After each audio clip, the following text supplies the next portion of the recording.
Cara, você pode agradecer. Você pode agradecer com as suas palavras, porque Deus, Ele nunca falhou com você. Cara, Deus, Ele nunca falhou com você. Ele nunca te deixou na mão. Ele nunca te abandonou. Ele nunca esqueceu de você. Ele nunca esqueceu o seu nome. Ele sempre esteve com você. Você pode começar a agradecer, porque Ele sempre esteve com você.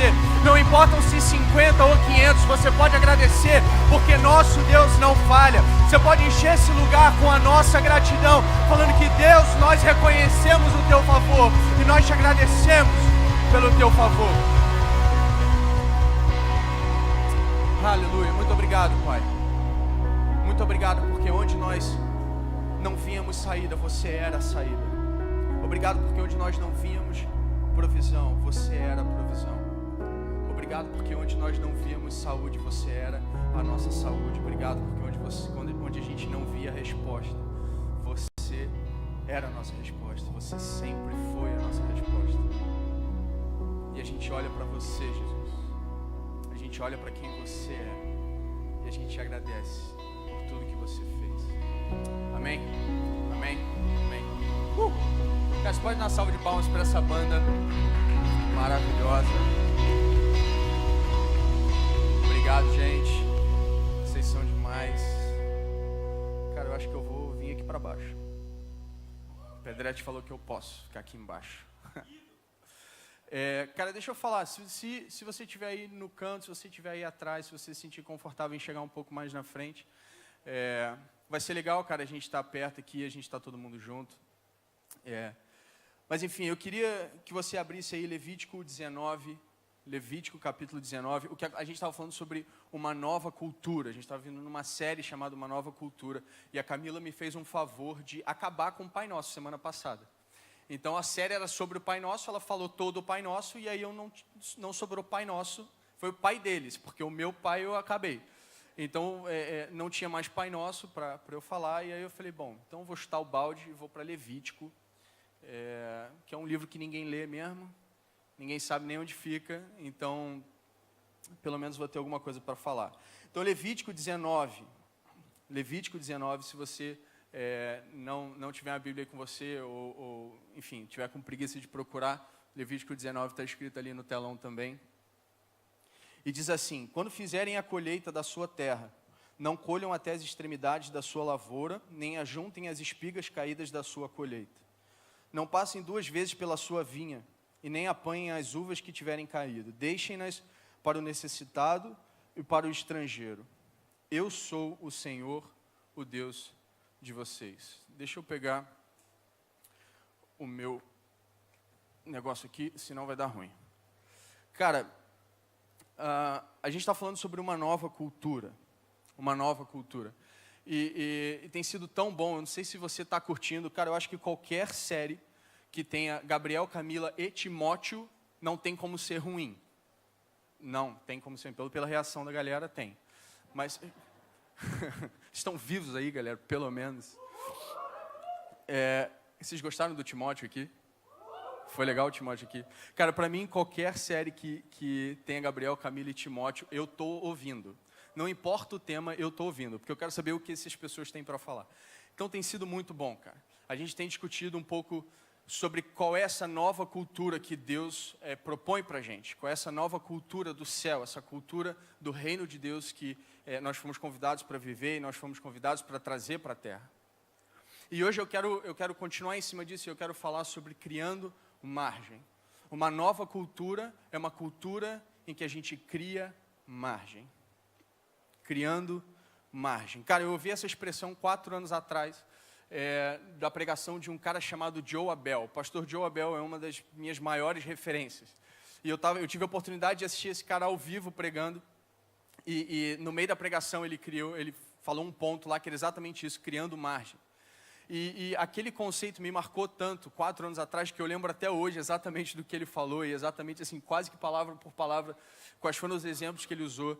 E cara, aquilo me fez repensar a forma como eu levava a minha vida. É óbvio que, enfim, a gente está sempre aprendendo, estou longe de ter dominado esse assunto, mas, cara, isso me marcou tanto. me marcou tanto. E quando o Gabriel falou assim, cara, você pode falar sobre uma nova cultura? Eu falei, pô, eu sei exatamente o que falar. Porque foi exatamente esse conceito que fez a minha cultura, a cultura da minha vida, a cultura que eu escolhi viver, virar de ponta cabeça.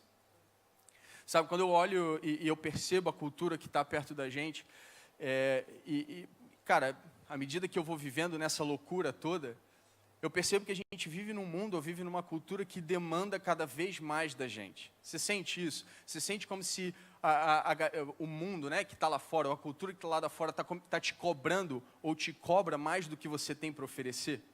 Eu não sei se você já passou por essa frustração de falar assim, cara, eu não tenho mais como dar. Tipo assim, eu literalmente cheguei no meu limite, eu não consigo mais fazer o que você está me pedindo. Você quer ver? Coisas muito simples do nosso dia a dia que mostram isso. Quem aqui dorme menos de 8 horas por noite? Quem dorme menos de 6 horas por noite? Quem dorme menos de 4? Não, mentira, brincadeira. Cara, a gente naturalmente, é padrão, 90%, 95% levantaram a mão. A gente não dorme mais de 8 horas por dia. Por quê? Ou porque a gente está super atolado na faculdade, ou porque a gente está super atolado no trabalho, ou uma combinação dos dois, para quem está estagiando. Né, Caio? O Caio outro dia falou assim, cara, eu estou ferrado, meu estágio é de 4 horas, eu fiz 10. Eu falei assim, vai com Deus, amém. Cara, ou então porque no tempo livre que a gente tem, a gente está tão consumido vendo Netflix, Instagram e sei lá quais outras 500 coisas que a gente vê. Tem tanta coisa demandando a nossa atenção, tem tanta coisa chamando a nossa atenção e brigando pelo tempo, que quando a gente percebe, já são 1h da manhã e a gente tem que acordar às 6. Outra coisa, cara, você já viu aquela galera de 5 cartões de crédito, 6 cartões de crédito? Aquela galera que, tipo assim, cara, vamos lá, ó, eu ganho X e eu quero comprar isso aqui que vale 10X. Então, se eu parcelar em 38 vezes nesse cartão e usar o outro cartão para pagar a fatura desse cartão e conseguir conciliar a data de pagamento do vencimento do cartão com aquele terceiro cartão, talvez eu consiga pegar um empréstimo do banco para pagar o primeiro cartão que estourou e eu paguei com o segundo cartão que também estourou. E aí você começa a virar uma bola de neve. Você já viu isso? Fala assim, cara, por quê? Porque a gente é pressionado, a gente é demandado tanto financeiramente hoje em dia, que a gente começa a falar assim, cara, meu salário não me basta mais. Então agora eu preciso ter o meu salário mais o cheque especial, eu preciso ter o salário, o cheque especial mais o crédito do banco, mais o cartão de crédito, mais um monte de coisa. Tem gente que ganha mesada da mãe que ainda está tipo assim, vocês vão chegar, vocês vão ver. Ou então, cara, você conhece aquelas pessoas que estão tipo assim, constantemente estressadas? Já viu aquela galera que, tipo assim, 24 horas por dia, 7 dias na semana, a pessoa está sempre estressada. Se você me conhece, você conhece uma pessoa, prazer, eu. Cara, tem gente que está sempre estressado, está sempre no limite da paciência, está sempre no limite da tolerância. Por quê? Porque o mundo demanda tanto emocionalmente da gente. Esse mundo, essa cultura que a gente vive, demanda tanto emocionalmente da gente. A gente está sempre no limite, a gente está sempre no limite da paciência, a gente não gosta mais de pegar fila, a gente reclama se alguma coisa atrasou 5 minutos, a gente, não tolera mais se alguém é grosso com a gente já responde de novo, porque a nossa cultura é uma cultura que demanda tanto da gente, e a gente acaba entrando nesse ciclo, e a gente compromete tanto o que a gente tem, todos os recursos que estão na nossa mão, para satisfazer essa cultura, que aí a gente começa a entrar num estilo de vida, que é um estilo de vida que não respeita os nossos limites. E é por isso que eu gosto desse texto de Levítico 19, e na verdade não só esse texto, esse conceito que Deus ele apresenta para o povo, na época na forma de uma lei, mas que se você olhar ele aparece algumas outras vezes na Bíblia. Esse texto, essa lei de Levítico 19, é a mesma lei que aparece lá no livro de Ruth, quando Ruth, sem ter o que comer, vai catar as migalhas que sobram no chão. Se você ler Ruth capítulo 2, você vai ver isso. O pessoal que estava colhendo a plantação vai na frente e Ruth vai atrás catando as migalhas. Exatamente com base nessa lei. É por isso que ninguém expulsou Ruth do milharal. Você imagina, se hoje alguém vai assim atrás de você, você deixou 50 centavos cair no chão, a pessoa baixa e pega. Era basicamente isso, assim, era o equivalente disso. Por que ninguém nunca expulsou Ruth dali? Por que Ruth continuou ali até o ponto de conhecer Boaz e ter sua vida transformada? Porque existia essa lei de Levítico, que protegia o pobre e o estrangeiro. E Ruth, na verdade, era pobre e estrangeira. Então, assim, ela estava basicamente 100% qualificada para estar ali. Essa lei também aparece em outro momento, em Lucas 6, quando Jesus está com os discípulos caminhando, os discípulos sentem fome, é um sábado.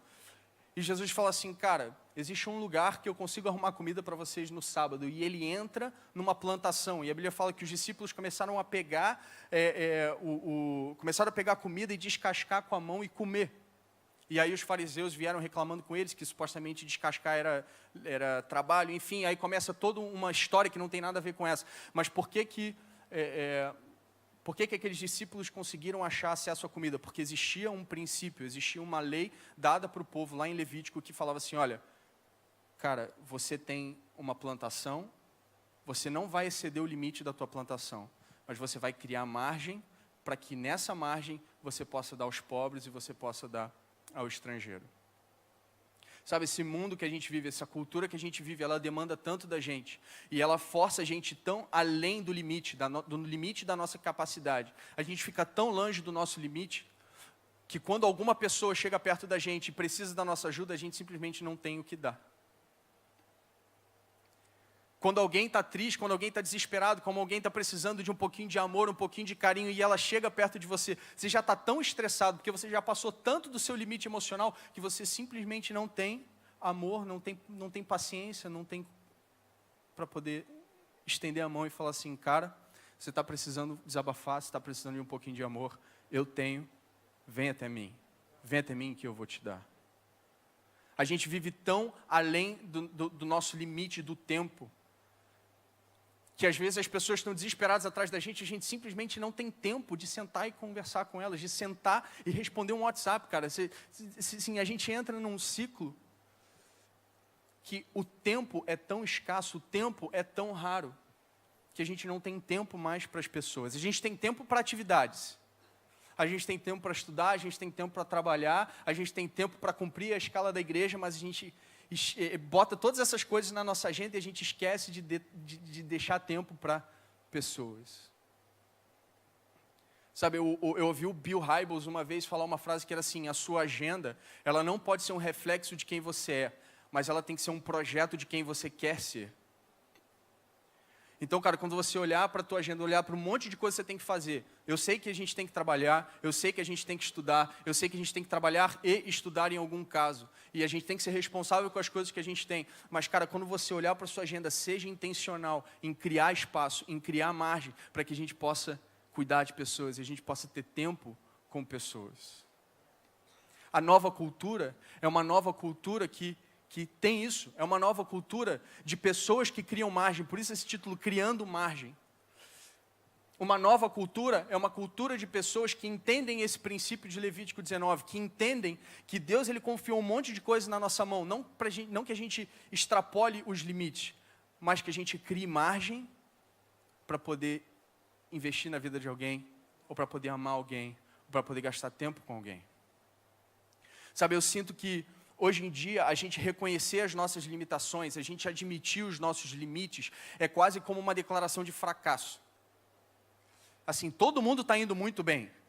Quando o cara fala assim, você quer crescer na tua carreira, e você quer crescer na tua carreira trabalhando 8 horas por dia? Não, você não vai conseguir, você precisa trabalhar 10, você precisa trabalhar 12, você precisa trabalhar 16 horas, senão você nunca vai para frente. Olha para aquele cara que está do teu lado, olha para o cara que está do teu outro lado. Aquele outro estagiário está trabalhando 10 horas, aquele outro estagiário está trabalhando 10 horas, e você está querendo sair daqui com 4 horas de trabalho? E você fala, cara, realmente o meu limite, se eu definir o meu limite, é quase como uma declaração de fracasso. Então eu vou abandonar o meu limite e eu vou seguir nesse ciclo que o mundo me impõe. Ou então, cara, todo mundo está usando essa marca, todo mundo está fazendo essas viagens, todo mundo tem esse padrão de vida. E, cara, se eu não entrar nesse padrão, eu vou ficar para trás, eu vou ficar de fora. E aí você admitir os seus limites, você admitir que, cara, isso aqui talvez seja um pouco demais para mim, é quase como fazer uma declaração de fracasso. É quase como fazer uma declaração do tipo assim, cara, eu não sou tão bom quanto você. Os nossos limites passam a definir quem nós somos. E de repente falar que a gente não, assim, identificar até onde a gente consegue ir, passa a desvalorizar a gente perto das pessoas que estão à nossa volta. Quando na verdade o nosso valor não tem nada a ver com isso, né?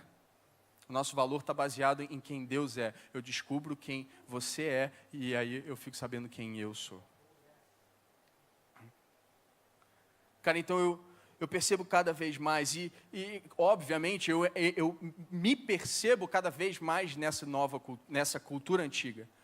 Eu me percebo muitas vezes dando conta 1h da manhã que, caramba, eu ainda não fiz tudo que eu tinha que fazer. E eu tenho que acordar cedo no dia seguinte e eu não tive tempo para dar atenção para as pessoas que eu amo e as pessoas que são importantes para mim. Ou eu me percebo indo no limite do meu orçamento e não tendo tempo de virar para alguém e falar assim, cara, vou fazer o seguinte, cara, deixa que hoje é comigo, eu quero abençoar na tua vida. Ou então falando assim, cara, se está precisando, está aqui, toma, eu quero semear na tua vida. Porque eu criei margem, não vai fazer falta para mim, eu criei margem e eu quero investir na tua vida. Então eu queria propor hoje, criando margem, eu queria propor que a gente adotasse esse novo estilo de vida, essa nova cultura. Uma cultura em que qualquer coisa na nossa vida, qualquer coisa que a gente receba na nossa mão, qualquer coisa que a gente tenha para administrar na nossa mão, a gente use intencionalmente para criar margem e para abençoar alguém. Cara, você pode ter 24 horas por dia livre sem fazer nada. Mas, cara, seja intencional em, dentro dessas 24 horas, achar um tempo para dedicar para alguém. É ser intencional. Eu queria propor que essa nova cultura é uma cultura em que a gente cria margem de propósito.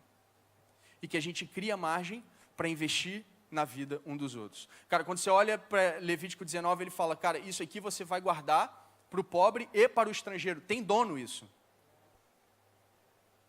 Ele não separa margem. Ah, separa margem. Ou separa margem para mim, né? Deus fala assim, separa essa margem e me dá. Não, isso aí é outra coisa, isso é o que ele chama de dízimo lá atrás. Essa margem que ele está falando é, cara, separa margem para as pessoas. Separa margem para o pobre e para o estrangeiro. Separa margem para quem está ao seu redor e está precisando de você. Sabe, uma nova cultura é essa cultura de amor ao próximo. Essa cultura de que, cara, eu vou dar por você. Tipo assim, a gente vive muito selfie. É selfie, eu quero tirar selfie, eu quero chegar naquela posição, eu. Quando na verdade está falando assim, cara, cria margem naquilo que você tem, cria margem naquilo que você conquistou, mas não é para você essa margem. Essa margem é de alguém. É seu. Quem foi que comprou a semente? O fazendeiro. Quem foi que plantou a semente? O fazendeiro. Quem foi que pagou os funcionários para poder irem lá e fazer a colheita? O fazendeiro. E de quem pertencia aquela margem da colheita? Do pobre e do estrangeiro. Não era do fazendeiro. Essa nova cultura, essa margem, quando você identifica, você fala assim, cara, Deus me deu esse tanto aqui. Esse é o limite daquilo que eu tenho.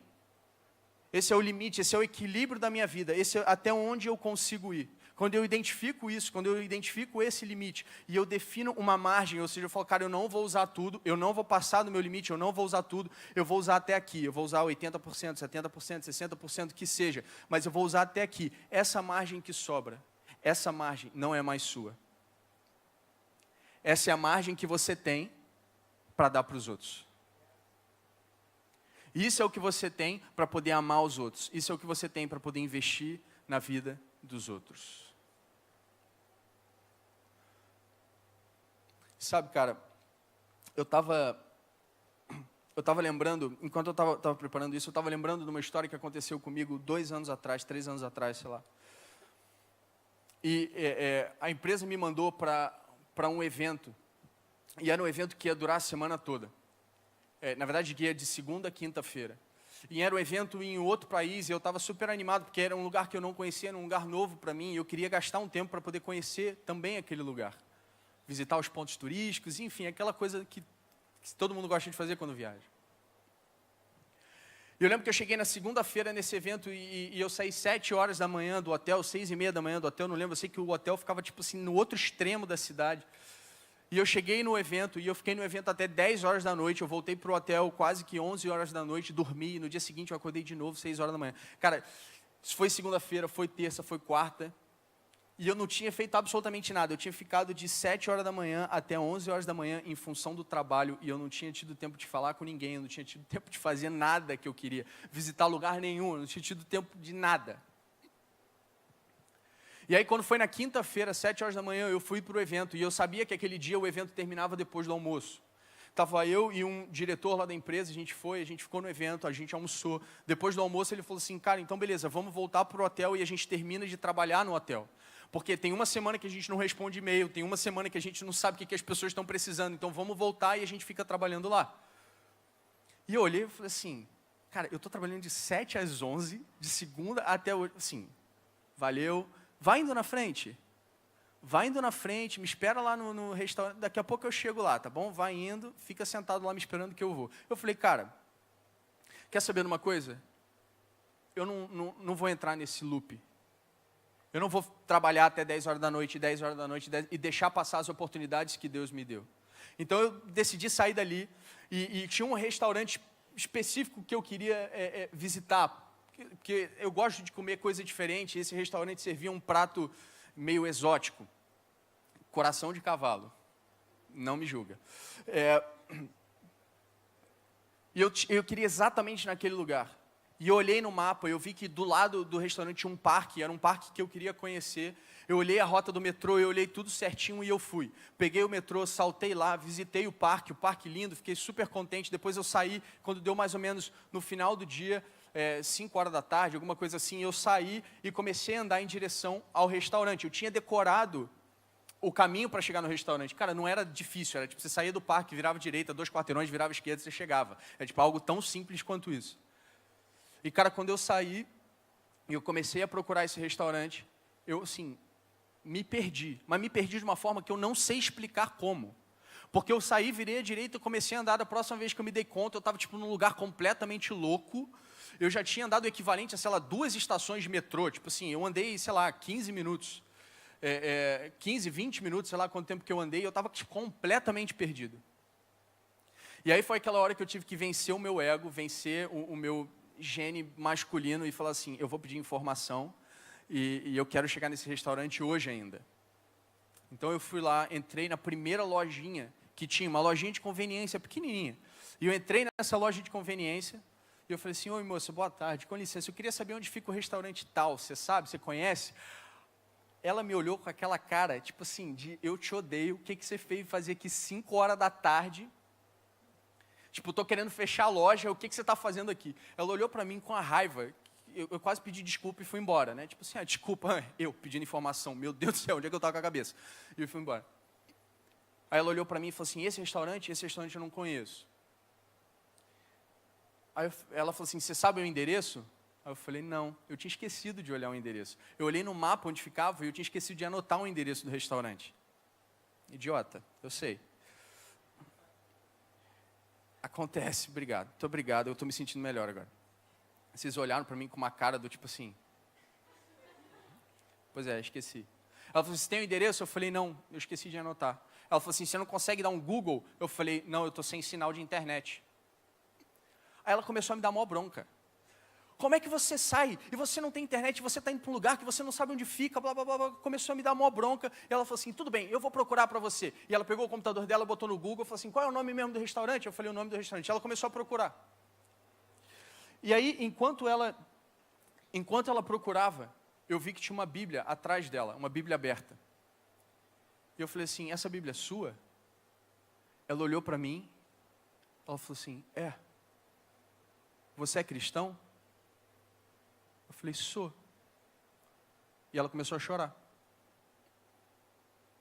E eu falei assim, agora eu estou completamente perdido, porque assim, eu estava tomando bronca há 2 minutos atrás, e agora a mulher está simplesmente tipo, chorando na minha frente, porque eu falei que eu era cristão. Eu falei, gente, eu devo ter ofendido essa mulher de algum nível que eu não conheço. Eu falei, sou. E aí ela falou assim, e ela, depois que ela se recompôs um pouco, ela falou, cara, eu preciso te contar o que aconteceu aqui. Eu falei, por favor, né? Porque no caso eu preciso ir para o restaurante. ela falou assim, há 2 anos atrás eu tinha um emprego muito bom. Era um emprego excelente, eu recebia muito dinheiro, meu salário era muito bom. E eu senti uma direção de largar aquele emprego e me dedicar ao ministério integral. E ela largou tudo que ela tinha, pediu demissão do emprego e foi para o ministério. E ela ficou ali um tempo no ministério, e aquele tempo ela não conseguiu meio que se encaixar, as finanças dela não se encaixaram, ela consumiu tudo que ela tinha guardado, e chegou no nível que ela falou assim, cara, não dá mais para continuar, não tem mais como. E a única saída que ela achou foi abrir uma pequena loja de conveniência, do lado de uma estação de metrô. E ela chamou o marido dela, e eles falaram assim, cara, vamos largar isso não faz mais sentido, não dá mais, vamos trabalhar nessa loja de conveniência. E ela falou, desde então, há meses que ela abriu essa loja, desde então, eu acordo todo dia frustrada com Deus, porque eu achei que eu tinha recebido uma direção, eu achei que Ele estava comigo, mas acontece que não era. Ela falou assim, desde então há meses eu acordo frustrada, perguntando, Deus, era isso mesmo? Deus, é para eu estar aqui mesmo? Deus, onde foi que eu errei? Deus, por que você deixou essas coisas acontecerem comigo? Ela falou, só que acontece que, à medida que os meses foram passando, as minhas energias também foram acabando. E a frustração começou a aumentar, E ela falou assim, e hoje de manhã eu acordei e eu falei assim, Deus, para mim não dá mais, eu não aguento mais. Eu preciso que você fale alguma coisa comigo. Porque eu preciso tomar uma decisão na minha vida, eu preciso saber se dá para continuar ou não. E eu preciso tomar essa decisão, e essa decisão vai ser tomada hoje. Eu preciso que você apareça, eu preciso que você fale alguma coisa para mim. E ela de manhã abriu a Bíblia, e ela começou a folhear a Bíblia de um lado para o outro, de Gênesis a Apocalipse, e nada. Ela lia e nada, e ela lia e nada, ela lia e nada. E ela falou assim, bom, não vou pegar a Bíblia, vou pegar um livro. E aí ela pegou um livro do Billy Graham, e ela começou a ler o livro do Billy Graham. E ela falou assim, cara, nada. Eu li as páginas do livro e eu não ouvia nada, e eu não percebia nada. E ela voltou para a Bíblia, e ela ficou durante o dia inteiro alternando entre a Bíblia e o livro, tentando ouvir alguma coisa de Deus. E o tempo inteiro ela falava assim, Deus, fala comigo, Deus, eu preciso ouvir você, eu preciso saber que você me vê, eu preciso saber que você está consciente de onde eu estou, das minhas frustrações, do que eu estou sentindo, eu preciso que você fale comigo. E quando deu umas 5 horas da tarde, ela largou a Bíblia atrás do balcão, ela virou para Deus e ela falou assim, Deus, é o seguinte, ou você vem e faz uma visita na minha loja hoje, ou eu estou fora. Ou você me visita nessa loja hoje, ou eu estou fora. 20 minutos depois, eu entro naquela loja e eu falo assim, essa Bíblia é sua? E ela falou assim, cara, você foi Jesus visitando a minha loja hoje. Agora eu sei que Deus me vê, agora eu sei que Deus me escuta, agora eu sei que Jesus, Ele me ama e Ele cuida de mim. Ela falou assim, agora eu sei que eu estou no lugar certo e que é para eu continuar onde eu estou. Mas sabe onde tudo isso começou? Isso começou comigo falando assim, cara, eu vou criar margem na minha vida. Eu vou criar margem. Eu não vou me fazer refém do estilo de vida das pessoas que estão ao meu redor, ou da cultura que está ao meu redor. Eu vou decidir criar margem. Sabe, quando eu entrei para conversar com ela, a forma como ela reagiu, cara, eu poderia muito bem ter falado assim, tá bom, tchau. Mas eu falei, cara, eu decidi criar margem nas minhas emoções, nos meus sentimentos, para passar a reação dela. Para aceitar aquela reação estressada, aquela reação combativa. Eu decidi criar margem. Para poder ouvir e engajar numa conversa, engajar num relacionamento. Tudo começa quando a gente decide criar margem, viver uma vida de margem.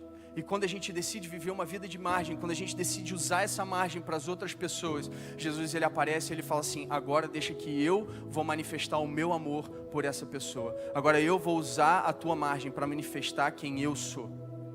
E para transformar a vida das pessoas. E para levar esperança onde não tem esperança.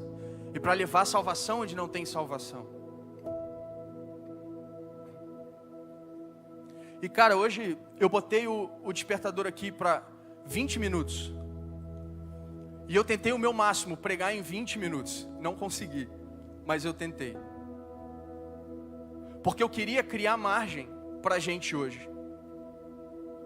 Porque eu queria que, ao invés de a gente chegar aqui e cumprir um monte de regra e cumprir um monte de horários que são pré-definidos ou que são combinados, ou enfim, a liturgia do culto, eu queria que a gente criasse margem para que a gente pudesse investir na vida do outro, para que a gente pudesse declarar palavras de encorajamento um para o outro, para que a gente pudesse ter tempo para estar um com o outro. Então eu queria chamar a banda para voltar.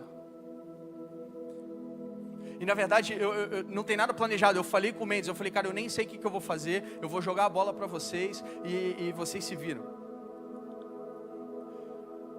Mas eu quis ser intencional em criar margem. Eu quis ser intencional em dar 10 minutos, 5, 10 minutos, 15 minutos, sei lá. Para que a gente possa ter a oportunidade de ver Jesus agir através da nossa vida. Cara, então se você quiser ficar de pé, se você não quiser, se quiser continuar sentado, na verdade assim, você tem toda a liberdade de fazer o que você quer fazer. Mas se puder apagar um pouco a luz e cara, você tem esse tempo, você tem essa margem. Você tem essa margem que a gente criou para você, para procurar alguém, para amar alguém, para encorajar alguém. Eu sei que às vezes a gente pensa, fala assim, Bruno, eu não tenho nada. Se eu não tenho nada para mim, imagina criar margem para os outros. Cara, se existe alguém que é capaz de expandir os seus limites e fazer você ter margem, é Deus. Então você tem mais do que você imagina, porque o Criador de tudo, a fonte de tudo está em você e mora em você. É uma decisão que a gente toma, é uma escolha que a gente faz. Eu vou viver uma vida de criar margem. Não é uma decisão racional, é uma decisão em fé. Eu vou escolher uma vida de margem. Então se você está sentado pensando assim, cara, eu vou continuar sentado porque alguém vai vir falar comigo porque eu não tenho nada para oferecer. Eu quero falar o contrário, cara, você tem mais do que você imagina. E criar margem é uma decisão que você faz. Entrar num estilo de vida de margem é uma decisão que todos nós temos que fazer. Então, cara, banda, tá com vocês.